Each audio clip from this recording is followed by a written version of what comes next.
नमस्कार मंडळी, welcome back to my YouTube channel. तर नवीन एका व्हिडिओमध्ये तुम्हा सर्वांचं स्वागत आहे. तर खूप दिवसापासून हा व्हिडिओ बनवायचं चालू होतं आणि खूप साऱ्या ताईंचे प्रश्न होते की ताई उतरंड म्हणजे काय, उतरंड कशासाठी पुजली जाते, उतरंड कोणत्या दिवशी पुजली जाते, उतरंडमध्ये काय काय धान्य भरलं जातं आणि उतरंड कोणत्या दिवशी बदलली जाते, उतरंड किती उतरंडीची असावी, असे खूप साऱ्या ताईंचे प्रश्न होते.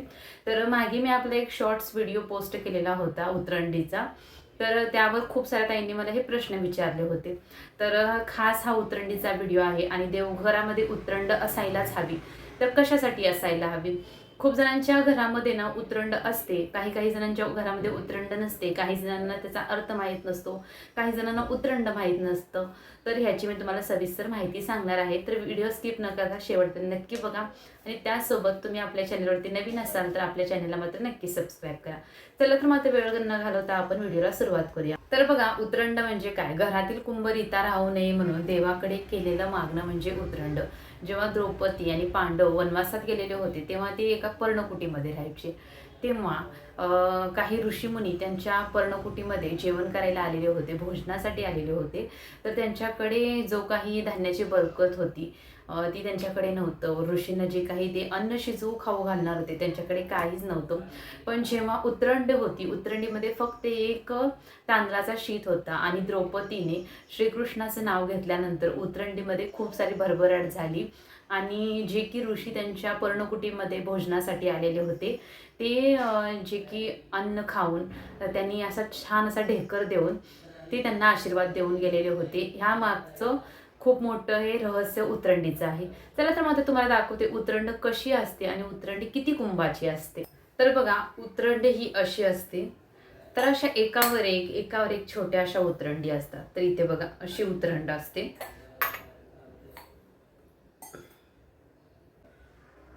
अशी 5 कुंभाची उतरंड असते. तर 5 कुंभाची उतरंड असते किंवा 7 कुंभाची देखील उतरंड असते किंवा 3 कुंभाची देखील उतरंड असते. तर तुम्ही ना शक्यतो देवाऱ्यामध्ये 3 कुंभाची उतरंड ठेवूच नका. 5 कुंभाची किंवा 7 कुंभाराची तुम्ही देवामध्ये उतरंडीची पूजा करा. तर एका ताईंचा प्रश्न होता की ताई उतरंड एका बाजूला असली तर चालेल का? तर नाही, शास्त्रानुसार उतरंड ही दोन्ही बाजूला असायला हवी, एका बाजूला नको. तर शक्य होईल तुम्हाला तर तुम्ही दोन्ही बाजूला उतरंड घ्या. चला तर मग आता तुम्हाला जे की आपल्या देवघरातील आपण उतरंडीची पूजा करतो ती उतरंड कशी त्याची पूजा करायची, त्या उतरंडीमध्ये काय भरलं जावं, उतरंडीमध्ये कशामुळे भरलं जातं अन्नधान्य, की आपल्या घरामध्ये धान्याची कमतरता भासू नये. त्यामुळे ना जे की आपण रोजच्या जेवणामध्ये धान्य शिजवून खातो तेच धान्य आपल्याला ह्या उतरंडीमध्ये भरायचं आहे. तर काही काही ठिकाणी बघा हळद कुंकू देखील भरलं जातं. हे सुद्धा शुभ प्रतीक मानलं जातं. हळद कुंकू भरणं देखील खूप शुभ आहे. पण गहू, तांदूळ, डाळी ज्या की आपण रोजच्या जेवणामध्ये खातो त्याच आपल्याला ह्या उतरंडीमध्ये भरायच्या आहेत. कारण आपल्या घरामध्ये कधीच धान्याची कमतरता जाणवू नये आणि लक्ष्मी देवीची जी काही दृष्टी आहे त्या उतरंडीवर पडावी म्हणून देवघरामध्ये उतरंड ही पुजली जाते. त्याच नंतर एका ताईंचा प्रश्न होता की ताई उतरंड जी आहे तर उतरंडी किती रुपयापर्यंत भेटते? तर उतरंडी बघा तुम्हाला दुकानामध्ये तांबे पितळेची जी काही भांडे असतात ते विकायचे, जिथे देवस्थान असतं तर तिथे उतरंडीची स्टार्टिंग छोट्यापासून तुम्हाला 1000पासून ते 2 ते 3 हजारापर्यंत सहज तुम्हाला उतरंड भेटून जाते. आणि सगळ्यात महत्त्वाचं म्हणजे उतरंड ही आपण स्वतःच्या पैशातून खरेदी करावी का? तर नाही, उतरंड ही कुणीतरी आपल्या नातेवाईकांनी किंवा एखाद्या आपल्या मुलींनी किंवा एखाद्या बहिणींनी आपल्याला भेट म्हणून उतरंड द्यावी. आपण स्वतः खरेदी करायचं नाही आहे, कारण त्याच्या मागे देखील काही शास्त्र आहे. त्यामुळे शक्य झाल्यास एखाद्याला तुम्ही देखील भेट देऊ शकता किंवा समोरचा तुम्हाला देखील उतरंडीची भेट देऊ शकतो. जर कोणी आपल्याला देणारं नसेलच भेटमध्ये तर तुम्ही स्वतः घेऊ शकता. चला तर मग आता उतरंडीमध्ये आपल्याला काय काय धान्य भरायचं आहे हे मी तुम्हाला दाखवते. तर हे बघा, जे संपूर्ण आहे ते उतरंडीमध्ये भरायचं आपल्याला धनधान्य आहे. तर इथे तांदूळ आहेत. तर हे जे तांदूळ आहेत ते एका बाजूच्या उतरंडीमध्ये जाईल, हे दुसऱ्या बाजूच्या उतरंडीमध्ये जाईल. त्यासोबत इथे मी तुरीची डाळ, हरभऱ्याची डाळ आणि त्यासोबत सगळ्यात महत्त्वाचं गोष्ट म्हणजे इथे धने आहेत. धने ना धनधान्याचं आणि जे की पैशाचं प्रतीक मानलं जातं. तर धने देखील उतरंडीमध्ये खूप महत्त्वाचे आहेत.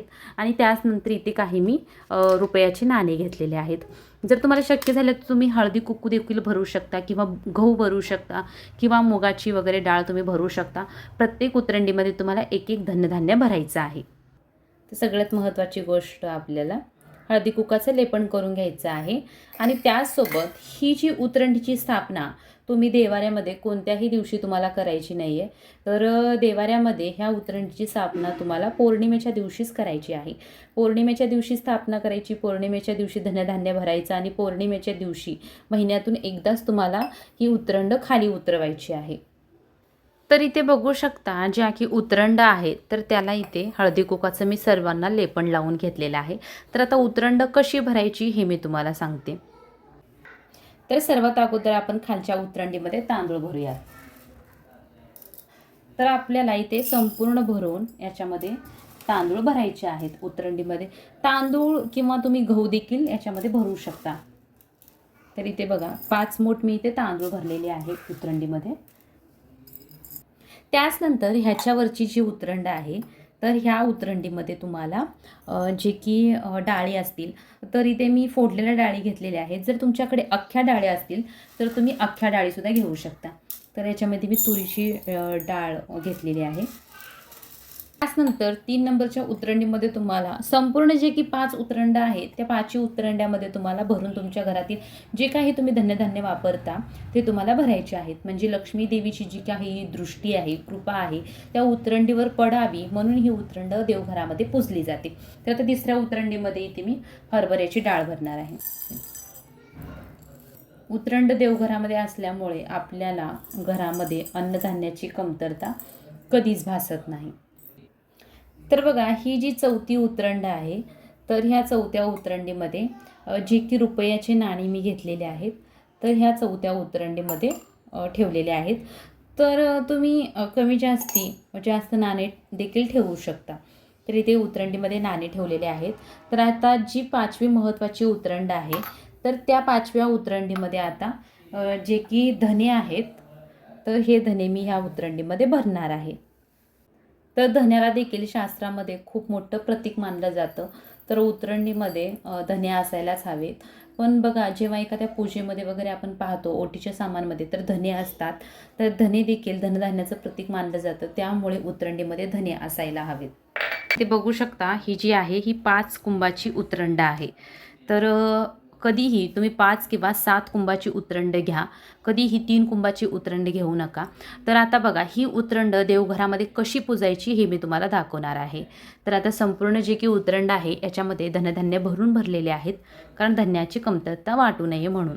चला ही जी की 5 कुंभाची उतरंड आहे ह्याची आपण पौर्णिमेच्या दिवशी इथे देवघरामध्ये आपल्या उतरंडीची स्थापना करूया. आणि सगळ्यात महत्त्वाची गोष्ट म्हणजे उतरंड तुम्हाला कधीही उतरंड रिकामी करायची नाही आहे. जेव्हा तुम्ही पौर्णिमा असेल तेव्हाच तुम्हाला उतरंडीची स्थापना करायचं आहे.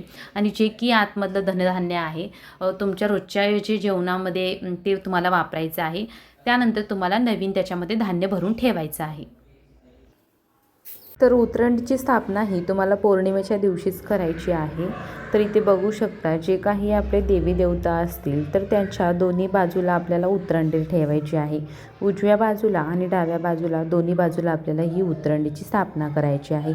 आणि ही उतरंडी आपण जेव्हा परत उतरवतो तर महिन्याच्या पौर्णिमेलाच ही उतरंड आपल्याला उतरवायची आहे. तर अशा प्रकारे बघा घरामध्ये धान्य भरभराट होण्यासाठी उतरंडीची स्थापना करायची असते. उतरंडीची स्थापना केल्यानंतर आपल्याला महालक्ष्मीकडे एक मागणी मागायची आहे की माझ्या घरामध्ये धनधान्य वैकल्य त्यासोबत समृद्धी वैभव असंच प्राप्त होत राहो असा आपल्याला श्री महालक्ष्मीकडे जी की प्रार्थना करून आपल्याला पौर्णिमेच्या दिवशी ही उतरंडीची स्थापना करायची आहे. तर बघा हा उतरंडीचा व्हिडिओ तुम्हाला कसा वाटला नक्की सांगा आणि त्यासोबत भेटूया अशाच पुढच्या व्हिडिओमध्ये.